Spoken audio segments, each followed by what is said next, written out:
नमस्कार। आप सभी का हमारे YouTube चैनल पर हार्दिक स्वागत है। हम लोग पढ़ रहे हैं जैव प्रक्रम लाइफ प्रोसेस, जिसकी हमने 2 छोटी क्लासें अपलोड कर दी है। ये अपना 3rd पार्ट है, जिसमें हम बात करेंगे जितने भी जीव जंतु होते हैं वो पोषण कैसे करते हैं। अलग अलग जीवों में जो पोषण है या पाचन की जो प्रक्रिया वो अलग अलग प्रकार की होती है, क्योंकि सभी जीव एक जैसे नहीं होते। कुछ जीव एक कोशिकीय जीव होते हैं, उनमें पाचन की प्रक्रिया अलग होती है। कुछ जीव बहुकोशिकीय होते हैं, उनमें पाचन की प्रक्रिया अलग होती है। आज हम इसमें एक छोटा सा पहले टॉपिक है अमीबा में पाचन, एक कोशिकीय जीव में पाचन पढ़ेंगे और उसके बाद में मानव में पोषण या मानव में पाचन की प्रक्रिया पढ़ेंगे। आज का अपना मेन टॉपिक रहेगा जीवों में पोषण कैसे होता है। तो देखो अपना आज की हेडिंग देखते हैं। अपनी हेडिंग क्या दे रखी है? जीव अपना पोषण कैसे करते हैं। आज की अपनी हेडिंग है, हेडिंग क्या दे रखी है? जीव अपना पोषण कैसे करते हैं। जीवों में पोषण कैसे होता है। पोषण का मैंने आपको परिभाषा बता रखी है। पोषण क्या होता है?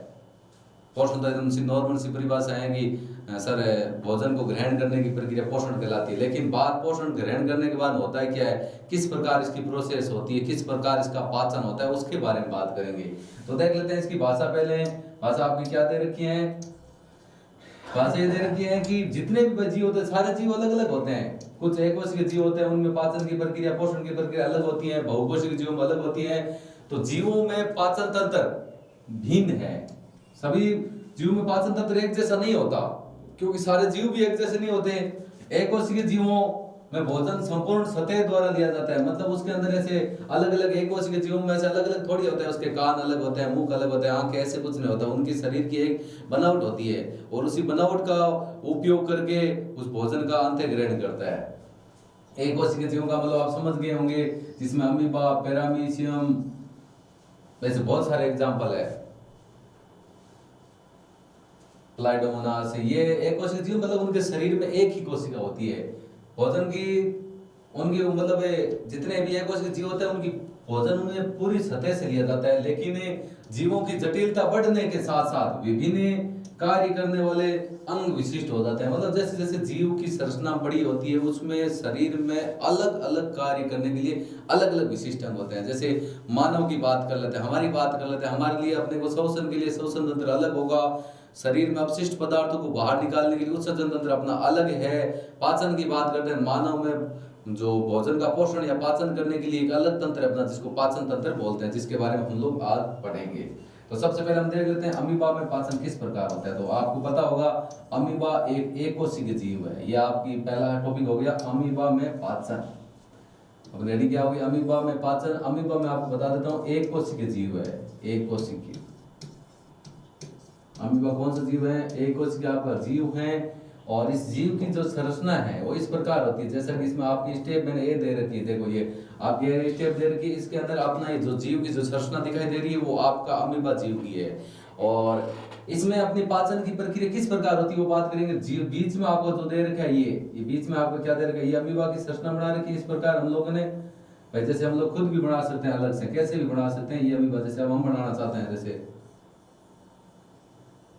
ऐसे ये इसमें बीच में अपना क्या हो जाएगा? बीच में अपना केंद्र हो जाएगा। मान लो कि कोई भी खाद्य कण, जैसे खाद्य कण है, कोई भी खाद्य कण इसके संपर्क में आता है, अमीबा जीव के संपर्क में आता है, तो पाचन किस प्रकार करता है। पहली स्टेप में देखो ये अमीबा आपका जीव है, इसके संपर्क में कोई खाद्य कण आ रहा है। क्या आ रहा है? कोई खाने का भोजन है, वो कोई भोजन का स्रोत है, इसके आसपास मार है, तो ये उस भोजन को अपने शरीर में किस प्रकार ग्रहण करता है, तो उसके बारे में बात करते हैं। तो आगे देखो अगली स्टेप, दूसरी स्टेप में आप देखोगे, ये देखो पहली स्टेप देखो भोजन जैसे इनके संपर्क में आता है, तो जो इनकी जो शरीर की जो संरचना होती है, जैसे शरीर की संरचना में जैसे इसको बोलते हैं पादाप बोल सकते हैं, कूटपाद बोलते हैं। शरीर की संरचना परवर्ध के रूप में पादाप के रूप में या परवर्ध के रूप में इस भोजन को, ये शारीरिक संरचना उस भोजन को चारों तरफ से घेरने का काम करती है। जैसे अंगुलियों के समान उसमें परवर्ध, जैसे ये अपना ये जो संरचना है, हर प्रकार की संरचना, जैसे भोजन आएगा तो ऐसे इस भोजन को अंदर ग्रहण करने का ये काम करता है। जैसे देखो इसमें इसको पादाप बोल सकते हैं, कूटपाद भी बोल सकते हैं। कूटपाद क्या बोलते हैं? कूटपाद। देखो ये अमीबा है, उस भोजन को यहाँ देखो इसके अंदर ग्रहण करने की कोशिश कर रहा है, अपने अंदर जैसे इसमें अंदर ले रहा है इसको। इसके बाद तीसरी स्टेप में देखो आप, तीसरी स्टेप में उस खाद्य कण को लगभग अमीबा ने अपने अंदर शारीरिक संरचना में जो परवर्त पादा बोल सकते हैं कूटपाद द्वारा उस भोजन को अपने अंदर ले लिया। ये देखो आप, इसमें अमीबा ने इस भोजन में खाद्य कण को अंदर ले लिया, और जिस भाग में उस भोजन को अंदर लेते हैं उसे बोलते हैं खाद्य रिक्तिका। भोजन के खाद्य कण को जिस भाग में अंदर ग्रहण करता है उसे क्या बोलते हैं? खाद्य रिक्तिका बोलते हैं। आगे देखो अगली कंडीशन क्या होगी, किस प्रकार होगी, ये देखो। अब इसमें जो लास्ट कंडीशन इसमें आप देख सकते हो, इसमें आपने क्या किया है कि अमीबा ने अपनी आंतरिक बाहरी सतह परवर्त के रूप में भोजन को अपने शरीर के अंदर ग्रहण कर लिया खाद्य रिक्ति में। अब जब भोजन का ये क्या करता है, अंदर पाचन करता है, और जब भोजन का पाचन हो जाता है तो वो कोशिका द्रव्य पूरे शरीर में फैल जाता है। अब जिस भोजन का पाचन नहीं होता है वो वापस इसको सतह के पास लेके आता है और उसको शरीर से बाहर त्याग देता है। अपशिष्ट पदार्थ जिसका भोजन के द्वारा पाचन नहीं होता उसको शरीर से पुनः बाहर त्याग देता है। आपको भाषा दे रखी नीचे किस प्रकार आपको अमीबा के पाचन में भाषा लिखनी, एक एक स्टेप दे रखी है। वो आपका चित्र दे रखा था जो मैंने आपको बताया। अब आप देखो इसकी जो भाषा दे रखी है, पहला पॉइंट क्या होगा, देखो वही है जो हमने भाषा में जो इसको देखा है। देखो अमीबा कोशिकीय सतह से अंगुली जैसी अस्थायी प्रवर्त होते हैं कि मदद से भोजन को ग्रहण करता है। पहली बात है, जैसे अमीबा के पास कोई भोजन आता है, अस्थायी प्रवर्त होता है, उस अस्थायी प्रवर्त की सहायता से भोजन को अंदर क्या करते हैं, ग्रहण करते हैं। उसके बाद देखो क्या करते हैं, यह प्रवर्त भोजन के कणों को घेर लेते हैं और सेक लेते होकर खाद्य रिक्तिका बनाते हैं। मतलब अपने उस भोजन के चारों तरफ क्या बनाते हैं, खाद्य रिक्तिका बनाते हैं उसका पाचन करने के लिए। उसके बाद देखो अगली स्टेप क्या होगी, अगली स्टेप होगी अपनी जो अपनी खाद्य रिक्तिका होती है, उस खाद्य रिक्तिका के अंदर जो जटिल पदार्थ होते हैं उनका विघटन कर उनको सरल पदार्थों में बदला जाता है। मतलब भोजन में जो जटिल कार्बनिक पदार्थ होते हैं उनको सरल कार्बनिक पदार्थों में तोड़ा जाता है, कहने मतलब उसका पाचन किया जाता है और वह कोशिका द्रव्य में विस्तृत हो जाता है। मतलब पूरा जब जिस भोजन का पाचन हो जाता है उसको कोशिका द्रव्य में विस्तृत मतलब फैल जाता है। अब उसके शरीर के द्वारा काम ऊर्जा के रूप में काम ले लिया जाता है और बचा हुआ अपच पदार्थों कोशिका की सतह की ओर गति करता है और शरीर से बाहर निष्कासित कर दिया जाता है। मतलब जिस भोजन का अपच का मतलब होता है जिस भोजन का पाचन नहीं होता है, अमीबा में जिस भोजन का पाचन नहीं होता है उसको शरीर से सतह की तरफ ले जाया जाता है, पुनः शरीर से बाहर त्याग दिया जाता है। जिस भोजन का पाचन नहीं होगा उससे शरीर से बाहर निकालेगा, अपशिष्ट पदार्थों को बाहर निष्कासित का मतलब बाहर त्याग दिया जाता है। तो ये था हम अपना छोटा सा टॉपिक अमीबा में पोषण। अब हम बात करेंगे जो हम खुद की बात करेंगे मानव में पोषण किस प्रकार होता है, स्टेप बाय स्टेप देखना, सब दे रखा है उसके अंदर आपको। पहले हम लोग उसका चित्र देख लेते हैं, चित्र के बाद में पहले उसकी भाषा पढ़ेंगे फिर हम चित्र को समझेंगे। देखो मानव में पोषण की बात करते हैं तो देख लो ये मानव पाचन तंत्र का आपको चित्र दिखाई दे रहा होगा। हम चित्र की बात बाद में करेंगे क्योंकि पहले आपका हेडिंग क्या है, हेडिंग है आपकी मानव में पोषण। हेडिंग क्या है, मानव में पोषण की बात करेंगे। अपना हेडिंग है मानव में पोषण। मानव में पोषण की बात आती है तो ये इसका डायग्राम आप देख सकते हो, आपको देखो ध्यान से डायग्राम देखो, थोड़ा छोटा करके भी पूरा दिखा देता हूँ। जैसे ये अपना हो गया, अब आपको होता है कि ये इसका पाचन तंत्र का प्रथम भाग मुख हो गया, उसके अंदर जीभ होगी, ग्रेसिका मतलब आप जानते हो भोजन जैसे मुंह में प्रवेश करता है, प्रवेश करने के बाद ग्रेसिका द्वारा आमाशय तक पहुंचाया जाता है। ये नीचे वाला भाग जैसे देख ही रहे हो, ये आपका, इसको थोड़ा छोटा कर लेता हूँ, ये देखो ये आपका पाचन तंत्र का चित्र हो गया, देख सकते हो। पहले हम लोग इसकी पूरी भाषा की बात कर लेते हैं, आपकी किस प्रकार जो लैंग्वेज है उस लैंग्वेज की बात करते हैं। लैंग्वेज में किस प्रकार काम करना, लैंग्वेज देख लो पहले। तो हम बात करते हैं पाचन क्या होता है उसकी परिभाषा के अनुसार। सबसे पहले बात करते हैं पाचन की।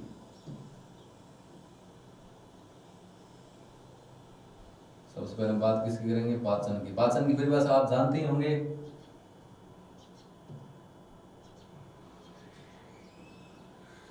ये लो।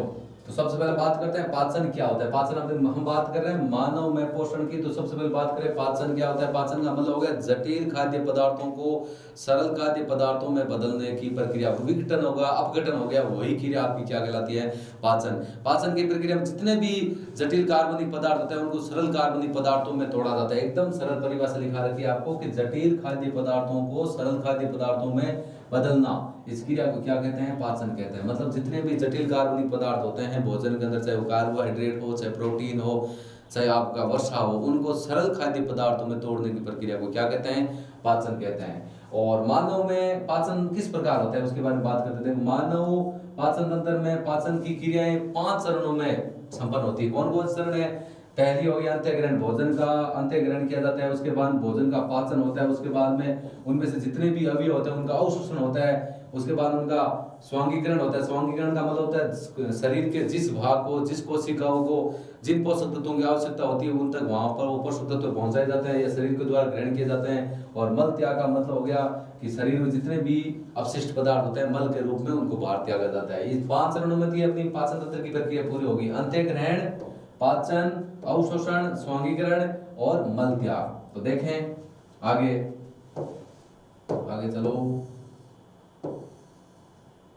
इसके बाद हम बात करेंगे कि मनुष्य में जो पाचन तंत्र होता है, मनुष्य में जो पाचन तंत्र हो गया उसमें एक तो आपका आहार नाल होता है। आहार नाल, पूरे पाचन तंत्र में जितने भी भाग होते हैं उनको आहार नाल बोलते हैं। उनको क्या बोलते हैं? आहार नाल। और आहार नाल के साथ में कुछ सहयोगी ग्रंथियां होती है, जैसे लार ग्रंथि हो गई, यकृत ग्रंथि हो गई, अग्नाशय ग्रंथि हो गई, कुछ ग्रंथियां होती है। तो आहार नाल में आपके कौन कौन से भाग है वो देख लो पहले। मनुष्य के पाचन तंत्र में एक तो आपका क्या होता है? आहार नाल, और उसके साथ में सहयोगी ग्रंथियां। तो कौन आहार नाल के कौन कौन से भाग आहार नाल के हैं और ग्रंथि आपकी कौन कौन सी, तो उनके बारे में देख लो। देखो आहार नाल में आपका आ गया, एक तो आ गया मुख हो गया, मुख गुहा, ग्रसनी, आमाशय, शुद्रांत का मतलब हो गया छोटी आंत, बृहदांत मतलब बड़ी आंत, और मलाशय और मल द्वार से बनी होती है जो आपका आहार नाल का भाग होते हैं। आहार नाल में कौन कौन सा होता है? मुख होता है, मुख गुहा होता है, कृष्णी होती है, अमाशय होता है, छोटी आंत होती है, बड़ी आंत होती है, मलाशय होता है और मल द्वार होता है। मतलब ये पूरा जो संरचना होती है पाचन तंत्र का पूरा भाग आहार नाल कहलाता है। क्या कहलाता है? आहार नाल। आहार नाल के ये भाग है। और पाचन में कौन कौन सी ग्रंथि सहयोगी ग्रंथियों के रूप में अब आपको पूछ के किन्हीं 2 पाचक सहयोगी ग्रंथियों के नाम लिखो, तो आपकी कौन कौन सी ग्रंथि का आप नाम लिख सकते हो। एक तो लाल ग्रंथि, यकृत ग्रंथि और अग्नाशय ग्रंथि। ये 3 ग्रंथि हैं जो आपकी पाचक ग्रंथियां हो रहे हैं। आपको पूछ ले किन्हीं 2 पाचक ग्रंथियों के नाम लिखो, तो ये 3 दे रखे हैं, मैंने आपको 3 बता रखे हैं, आप किन्हीं 2 का नाम लिख सकते हो। अब बात करते हैं स्टेप बाय स्टेप। मानव में बात कर लिया कि इतना पाचन में यही अंग अपने ये भाग सम्मिलित होते हैं। किस प्रकार भोजन के शरीर के किस अंग में भोजन का किस प्रकार पाचन होता है उनके बारे में बात करेंगे। सबसे पहले बात करते हैं मुख की या मुख गुहा की बात करते हैं। अलग अलग स्टेप है सबकी, तो सबसे पहले बात करेंगे मुख या मुख गुहा या मुख। तो देख लो मुख में क्या होता है। देखो सबसे पहले बात करते हैं मुख के अंदर दांत भोजन को चबाते हैं। आप सभी को पता है, हम करते ही ये काम, भोजन को सबसे पहले मुख के अंदर कौन चबाते हैं? दांत उनको चबाने का काम करते हैं। उसके बाद क्या होता है? जो जीभ होती है मुख के अंदर, वो स्वाद को पहचानती है। जीभ होती है वो क्या करती है? स्वाद को पहचानती है और भोजन को लार के साथ मिलाकर इसे अच्छी तरह से चबाने के लिए सुगम बनाती है। मतलब उसमें जो आपकी जीभ होती है भोजन के साथ लार को मिलाकर भोजन को लचीला बना देती है, सुगम बना देती है अच्छी तरीके से। और उसके बाद में आगे देख लो, आगे है अपना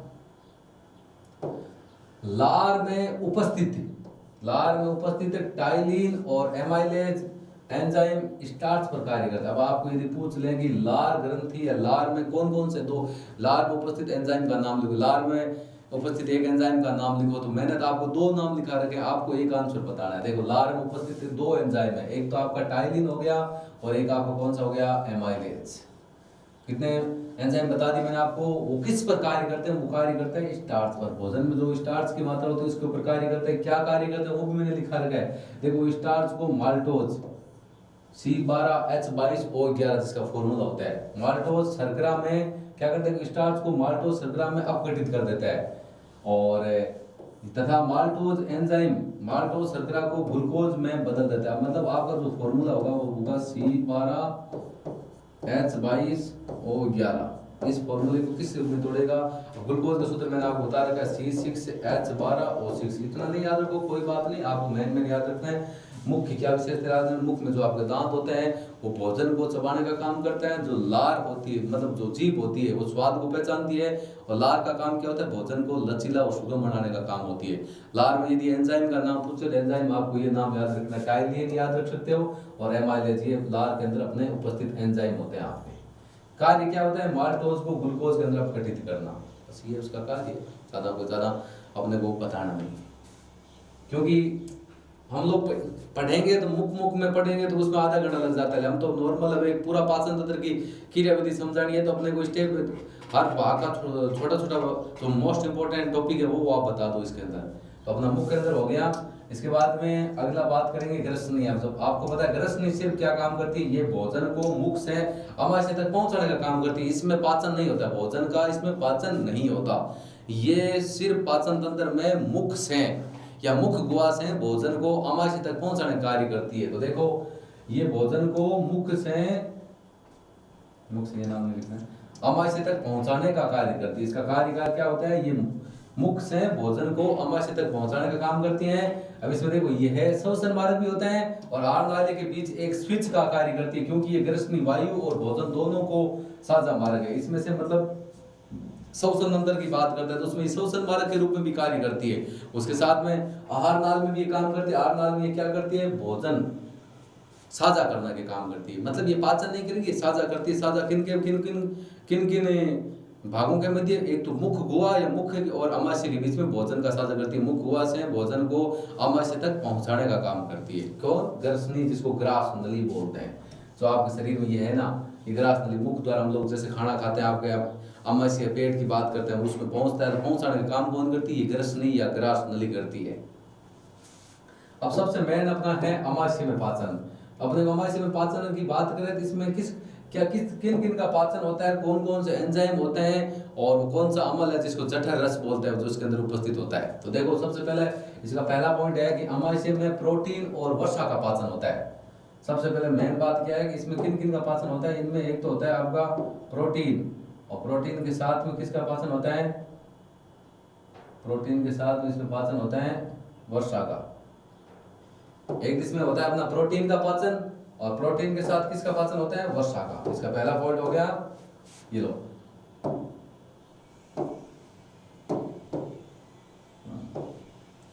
पहला पॉइंट हो गया इसका, अमाशय में प्रोटीन एवं वसा का पाचन प्रारंभ हो जाता है और कार्बोहाइड्रेट का पाचन इसके अंदर नहीं होता। इसका मतलब कार्बोहाइड्रेट का पाचन आगे जाके छोटी आंत में होगा। आपको यदि पूछ ले कि अमाशय में भोजन के कौन से भोजन के किन अवयवों का पाचन होता है, तो अमाशय में मुख्य रूप से एक तो प्रोटीन का पाचन होता है, एक वसा का पाचन होता है। प्रोटीन का पाचन कौन सा एंजाइम करेगा और वसा का पाचन कौन सा एंजाइम करेगा, इनकी तो जानकारी अपने को होनी चाहिए। वो तो जानकारी मैंने आपको इसमें दी है, देखो आप। दूसरा इसमें पॉइंट है कि अमाशय में भित्ति कोशिका होती है जो भी, उससे HCl निकलता है। HCl आपको पता है, इसका नाम है हाइड्रोक्लोरिक अम्ल। इसका नाम क्या है, हाइड्रोक्लोरिक अम्ल। या आपका हो गया हाइड्रोक्लोरिक अम्ल, जिसको जठर रस बोलते हैं। अमाशय की जो भित्ति कोशिका होती है उसमें से HCl अम्ल निकलता है अपना, और जिसको जठर रस बोलते हैं। जो पेप्सिन और रेनिन एंजाइम होते हैं भाई, उस जठर रस में दो एंजाइम होते हैं, पेप्सिन और रेनिन। ये दोनों क्या करते हैं, जो पेप्सिन होता है वो प्रोटीन का पाचन करता है और उसे क्या बोलते हैं, पेप्टोन्स बोलते हैं। पेप्टोन्स में बदल देती है, मतलब प्रोटीन का पाचन करके उसको पेप्टोन्स में बदल देती है। अब मैंने अभी आप बात की थी कि जो अपना अमाशय होता है, अमाशय में भोजन के दो अवयवों का पाचन होता है। एक तो होता है इस प्रोटीन का। प्रोटीन का पाचन कौन सा एंजाइम करता है, प्रोटीन का पाचन पेप्सिन एंजाइम करता है। यदि आपको पूछ ले क्वेश्चन इसमें एक नंबर के इस प्रकार पूछे जाते हैं कि प्रोटीन का पाचन किस एंजाइम के द्वारा किया जाता है, तो एंजाइम है आपका पेप्सिन। वो हमारे शरीर में कहां से स्रावित होता है, उस जठर रस से। जो पेप्सिन और रेनिन होता है ये जठर रस द्वारा स्रावित होता है। जठर रस जिसको हाइड्रोक्लोरिक अम्ल बोलते हैं, हमारे जो पेट में होता है अम्ल, ये अम्ल हमारे पेट को भोजन के पाचन में नुकसान नहीं करता। नुकसान कब करता है, जब मान लो कि हमारे पेट में जब भोजन की पाचन की स्थिति अपच हो जाती है, जब भोजन का पाचन नहीं हो पाता है, तब इस अम्ल की मात्रा बढ़ जाती है, अपने पेट में जलन और दर्द होता है। और ये अपने शरीर में जो भोजन के साथ में कोई जीवाणु जाते हैं, उन जीवाणु को मर्द कर देता है, मारने का कार्य करता है। अपने शरीर में भोजन में पाचन में सहायक होता है। तो बात होगी इसमें अमाशय पाचन प्रोटीन और वसा का होता है। उसके बाद में जो अम्ल कौन सा स्रावित होता है, HCl अम्ल होता है। और प्रोटीन का पाचन कौन सा एंजाइम करता है, पेप्सिन एंजाइम करता है। कौन सा एंजाइम, पेप्सिन। आगे देखो, आगे बात करते हैं, देख लो आगे हम बात करते हैं। एक तो प्रोटीन का होता है, एक वसा का होता है। तो अमाशय में वसा का पाचक एंजाइम लाइपेज होता है। ये लो, पेप्सिन का काम होता है प्रोटीन का पाचन करना, वसा का पाचन करने का काम करता है लाइपेज एंजाइम। और ये वसीय पदार्थों पर क्रिया कर उसे छोटे छोटे अणुओं में तोड़ देता है। जितने भी वसा के कोई भी अवयव है, कोई भी पदार्थ है, उन पदार्थों को ये लाइपेज एंजाइम होता है, वो उनको अणुओं को छोटे छोटे बड़े अणु को बड़े जो खाद्य जितने भी जटिल अणु होते हैं उनको सरल खाद्य अणु में तोड़ने का कार्य करता है। तो मेन इसमें दो थे, प्रोटीन का पाचन होता है, अपना वसा का पाचन होता है। प्रोटीन का पाचन पेप्सिन एंजाइम करता है और वसा का पाचन कौन सा एंजाइम करता है, लाइपेज एंजाइम। यही इसके दो मेन टॉपिक थे, उसमें उसी का पाचन होता है। और जिस HCl अम्ल की हमने बात की थी वो देखो इसकी हमने बता दी, इसकी भी विशेषता बता दी। अमाशय में स्रावित जो HCl अम्ल होता है जिसको जठर रस बोलते हैं, हाइड्रोक्लोरिक अम्ल होता है, मुख्य रूप से भोजन के माध्यम को अम्लीय बनाता है। पहली बात है वो भोजन के माध्यम को अम्लीय बनाने का काम करता है जठर रस या हाइड्रोक्लोरिक अम्ल। और ये अम्ल भोजन के साथ आए हुए जीवाणु को क्या करता है, नष्ट करता है। इसका मतलब अपने शरीर के लिए नुकसान नहीं करता। ये एक तो भोजन को अम्लीय बनाने का काम करता है, इसके साथ में भोजन में कोई मान लो खाने के साथ में जीवाणु की मात्रा होती है तो जीवाणु को नष्ट करने का कार्य करता है। कौन, जठर रस, जिसको हाइड्रोक्लोरिक अम्ल बोलते हैं। तो ये हो गया अपना अमाशय।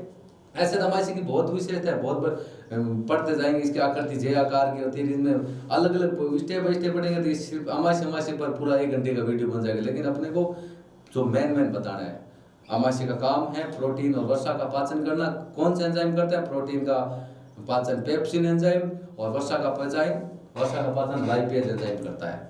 और HCl अम्ल उनकी कोशिका भित्तियों द्वारा वो जो अम्ल स्रावित होता है HCl अम्ल जो जिसको जठर रस बोलते हैं, उनका कार्य क्या है, वो भोजन को एक तो अम्लीय बनाता है और उसके साथ में भोजन के साथ में जो जितने भी जीवाणु आते हैं उनको क्या करता है, नष्ट करता है। उसके बाद में हम बात करते हैं छोटी आंत। अब आपको पूछ लेना मानव शरीर में भोजन का पाचन, सर्वाधिक पाचन की बात करते हैं किस भाग में होता है, छोटी आंत में होता है। सब भोजन का सर्वाधिक पाचन किस भाग में होता है, छोटी आंत में होता है। तो देखो छोटी आंत जो आहार नाल का सबसे बड़ा भाग है, जिसकी लंबाई लगभग 6-7 मीटर या फीट की बात करें 20 से 22 फीट इसकी लंबाई होती है। तो देखो छोटी आंत की बात करते हैं, आहार नाल का सबसे लंबा भाग होता है ये, आहार नाल का सबसे लंबा भाग ये आहार नाल का सबसे लंबा भाग है, जिसकी लंबाई कम से कम होती है 6-7 मीटर। 6-7 मीटर बोल सकते हैं या 20 से 22 फीट बोल सकते हैं, अलग अलग शरीर की संरचना के अनुसार है। तो देखो छोटी आंत में कार्बोहाइड्रेट, प्रोटीन और वसा का पूर्ण पाचन होता है। मतलब मान लो कि अमाशय में बात तो कर ले, अमाशय में प्रोटीन और वसा का पाचन होता है, कार्बोहाइड्रेट का नहीं होता। लेकिन कार्बोहाइड्रेट का पाचन किस में होता है, छोटी आंत में। चाहे कार्बोहाइड्रेट हो, चाहे प्रोटीन हो, चाहे वसा हो, उनका पूर्ण पाचन स्थान कौन सा है, अपना स्थान है छोटी आंत। तो आपसे क्वेश्चन आ भी जाए कि मानव शरीर के किस भाग में भोजन का पूर्ण रूप से पाचन होता है, तो या सर्वाधिक पाचन किस भाग में होता है, तो वो आपका है छोटी आंत, जो आहार नाल का सबसे लंबा भाग है। देखो ये पचे हुए भोजन को पूर्णतः अवशोषित कर लेता है। जो आपके शरीर में जो बचा हुआ भोजन होता है उनको अवशोषित करने का काम ये करता है। और यह आंतररस भी स्रावित करता है। कौन कौन सा आंतररस है, एक यकृत, जो आपका यकृत अभी बात की थी, जो यकृत ग्रंथि होती है उसके द्वारा पित्त रस है, और अग्नाशय से अग्नाशय रस। जो पहले लार की बात हम लोग कर चुके हैं, इसके साथ में 2 रस और भी है। देखो एक तो आपका हो गया यकृत ग्रंथि, उसके द्वारा स्रावित जो रस है वो पित्त रस हो गया।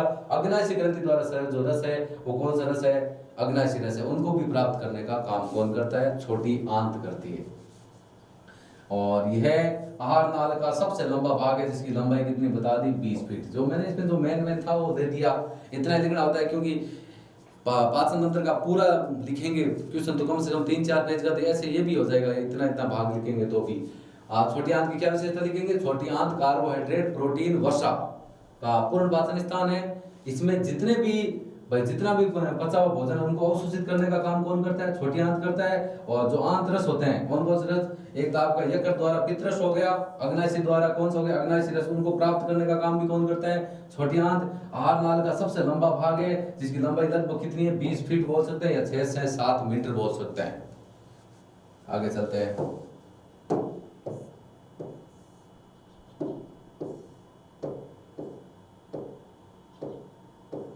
इसके बाद बात करते हैं बड़ी आंत में भोजन का पाचन। जिस भोजन का पाचन छोटी आंत में नहीं हो पाता है उनका बड़ी आंत में होता है। लगभग भोजन का संपूर्ण पाचन छोटी आंत में हो जाता है। बड़ी आंत का मुख्य कार्य होता है जल और जितने भी खनिज लवण होते हैं उनका अवशोषण करने का कार्य। मुख्य 3 का कार्य क्या होता है, बड़ी आंत का जल उस भोजन में, मतलब जो जिस भोजन का पाचन नहीं हो पाता है उस भोजन में जो जल और जितने भी खनिज होते हैं उनको अवशोषण करने का काम किसका होता है, बड़ी आंत का। देख लेते हैं बड़ी आंत नाम कैसे है, बड़ा आंत ये छोटी बड़ी आंत से इसकी लंबाई कम होती है। इसकी लंबाई लगभग कितनी होती है, 5-6 फुट होती है। मीटर में बात करें तो अपनी मीटर होती है 1.5 मीटर होती है, वैसे फुट में बात करें लगभग 5 फुट होती है। तो बड़ी आंत का कुल लंबाई 1.5 मीटर बोल सकते हैं, 1.5 मीटर बोल सकते हैं या 5 फुट बोल सकते हैं। परंतु ये छोटी आंत की से मोटाई में अधिक होने के कारण इसे बड़ी आंत कहते हैं, मतलब मोटी ज्यादा होती है। ऐसे मोटाई में ज्यादा होती है। तो छोटी आंत मान लो अंगुली की जितनी पतली हो गई, ऐसे इतनी पतली, लेकिन ये ऐसे हाथ की तरह मतलब इतनी नहीं होती। लेकिन बात करें अंगुली की तुलना में हाथ आपके मोटे ज्यादा है, तो ये छोटी आंत अंगुली की समान है, तो अपना ये बड़ी आंत इस हाथ के समान, इनकी मोटाई के समान है। कहने मतलब मोटी होने, लंबाई इसकी कम है, उसकी लंबाई तो लगभग 20 फुट है, इसकी लंबाई 5 फुट है, लेकिन ये छोटी आंत की तुलना में उसकी संरचना में मोटाई में ज्यादा होता है, इसीलिए इसे क्या कहते हैं, बड़ी आंत कहा जाता है। इसे क्या कहते हैं, बड़ी आंत। इसका जो मेन कार्य है वो यही है आपका, इसका मुख्य कार्य है जल एवं खनिज लवणों का अवशोषण करना। आपको पूछ ले तो इस बड़ी आंत में यही बात लिखनी है कि इसका मुख्य कार्य जल व जितने भी लवण होते हैं उनका अवशोषण करने का काम कौन करता है, बड़ी आंत करती है। कौन करती है, बड़ी आंत करती है। और उसके बाद में मैंने अलग टॉपिक नहीं बनाया, मल द्वार या गुदा अलग बनाने की जरूरत नहीं, इसी में लिख दिया है। आप लिखना चाहो तो अलग बना करके भी लिख सकते हो। जो बड़ी आंत होती है, बड़ी आंत का जो अंतिम भाग होता है वो क्या कहलाता है, मलाशय। बड़ी आंत का अंतिम भाग, जहां पर बड़ी आंत जाके खत्म होती है, उसका अंतिम भाग मलाशय कहलाता है। उसमें होता है क्या, जितना भी अपचित बोल सकते हैं या जिस भोजन, अपच बोल सकते हैं, जिस भोजन का पाचन नहीं हो पाता वो पाचन वहां चला जाता है मलाशय के अंदर, और मल के रूप में एकत्रित हो जाता है, और उसे गुद्दा बोल सकते हैं, मल द्वार बोल सकते हैं। मल द्वार द्वारा उस शरीर से बाहर त्याग दिया जाता है, मल द्वार बोल सकते हैं, गुद्दा बोल सकते हैं। जितना भी अपशिष्ट पदार्थ होता है, अपशिष्ट पदार्थ जो इस भोजन का हमारे शरीर में कोई लाभ नहीं है, कुछ काम का नहीं, उस भोजन को अपशिष्ट के रूप में मल द्वार या गुद्दा द्वारा हम लोग शरीर से क्या करते हैं, बाहर त्याग देते हैं। अलग पॉइंट बना के लिख सकते हैं गुद्दा, जिससे हमारे शरीर में जो मल पदार्थ होता है, अपशिष्ट पदार्थ होता है, उसको शरीर से बाहर त्यागा जाता है। मल द्वार की बात करें, बड़ी आंत का अंतिम सिरा या अंतिम भाग आपका क्या कहलाता है, मल द्वार, जहां पर जितना भी अपशिष्ट पदार्थ होता है उसको एकत्रित किया जाता है। ये था अपना पाचन तंत्र है। पाचन तंत्र में अलग अलग भाग हमने पढ़ लिए हैं। अब हम बात करते हैं उस चित्र की। तो चित्र थोड़ा सा मैं आपको बता देता हूँ। चित्र में हमने अलग अलग भागों की बात कर ली है। इसमें आपकी 3 ग्रंथियां भी है। कौन कौन सी ग्रंथि, एक तो लार ग्रंथि, उसके बाद में अगली कौन सी ग्रंथि थी, यकृत ग्रंथि, और अग्नाशय ग्रंथि भी पाचन में अपने सहयोग करती है साथ में। पाचन तंत्र में भी इनका साथ नाम देखो, इसमें आ रखा है, देखो आर लार में ये भाग हो गई आपके पाचन ग्रंथि कौन कौन सी, लार ग्रंथि, यकृत ग्रंथि, अग्नाशय ग्रंथि। आप पूछ सकते हैं कि कौन सी 2 ग्रंथियों को पाचन ग्रंथि भी कहा जाता है, तो वो है आपका ये देखो, इसमें जो मेन भाग है ये वाला भाग है, आप देख सकते हो, ये देखो आपको दिखाई दे रहा होगा, ये वाला भाग देख रहे हो। ऊपर वाला भाग तो ज्यादा नहीं, ऊपर तो सिर्फ अपना है, देखो ये देखो ऊपर है कि मान लो ये आपका मुंह हो गया। भोजन का सबसे पहले हम लोग भोजन को कहां पर लेते हैं, मुंह में, मुख में लेते हैं। भोजन को सबसे पहले कहां लिया जाता है, मुख में। मुख में हम लोग भोजन को अंत्य ग्रहण की प्रक्रिया होती है। अंत्य ग्रहण करने के बाद हम लोग पहले क्या करते हैं, उसको दांत से चबाते हैं, सारे चबाते हैं दांतों से भोजन को। कोई आप बोलोगे सर मैं तो पानी पी रहा हूँ, तो वो भोजन का अवयव है, अवयव है वैसे एक प्रकार का। जल अवयव है, आपको पता, जल हो गई, वर्षा हो गई, अवयव है। लेकिन दांत उसको कैसे चबा पाएंगे, बात करते हैं जो जटिल खाद्य पदार्थ होते हैं उनकी बात करते हैं, उनको दांतों द्वारा चबाएंगे।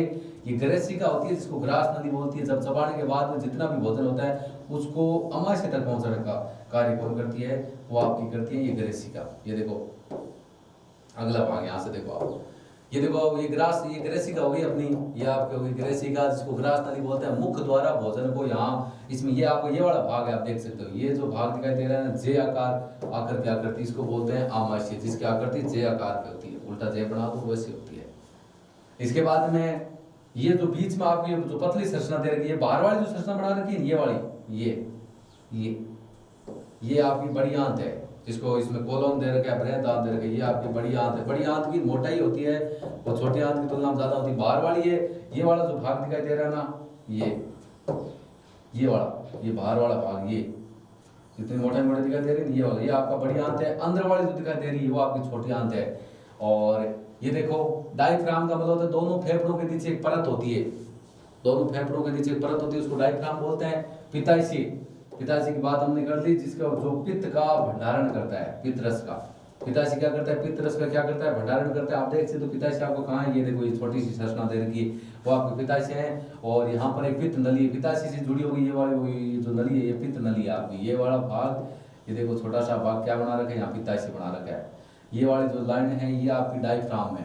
उसके बाद यकृत की बात करें, ये वाला जो पूरा भाग बना रखा है ना, ये वाला, ये आपका यकृत है। यकृत में कौन सा रस बनता है? आपको बनता है यकृत में आपको बनता है पित्तरस। और अग्नाशय कौन सा है? ये देखो आपको यहाँ पर एक छोटी सी संरचना और दिखाई दे रही है, ये देखो, ये आपका अग्नाशय है, जिसमें कौन सा रस स्रावित होता है? अग्नाशय रस। ये परिसंचिका क्या होती है? जिसे अपेंडिक्स की नाड़ बोलते हैं। जितने भी विकसित सीटियां होती है उनमें अपेंडिक्स की नाड़ को पहले निकाल दिया जाता है, क्योंकि ये जब ये अपेंडिक्स की जो नाड़ होती है जब बढ़ने लग जाती है ना, तो पेट में जलन और पेट में दर्द इस प्रकार इतना ऐसे नहीं दर्द होने लग जाता है। कुछ परिस्थिति ऐसी हो जाती है कि ज़्यादा दर्द होने के कारण व्यक्ति की मृत्यु भी हो जाती है। मतलब जितनी भी विकसित सीटियां होती है, जैसे अमेरिका की बात कर लेते हैं, उन सीटियों में क्या कर दिया जाता है? इस परिसंचिका को पहले ही निकाल दिया जाता है, ऑपरेशन करके बाहर निकाल दिया जाता है। अपेंडिक्स की नाड़ बोलते हैं इसे अपना। और ये बड़ी आंत, ये बाहर वाली बड़ी आंत होगी, अंदर वाली छोटी आंत होगी। और ये अपना क्या हो गया? गुदा द्वार, ये वाला, जहां से मतलब अपशिष्ट पदार्थों को शरीर से बाहर त्याग दिया जाता है। ये था अपना पाचन तंत्र है। कैसा लगा वीडियो? अच्छा लगा तो वीडियो को लाइक जरूर करें, अपने दोस्तों के साथ इसको शेयर करें और हमारे यूट्यूब चैनल को सब्सक्राइब करें। Thank you. जय हिंद, जय भारत।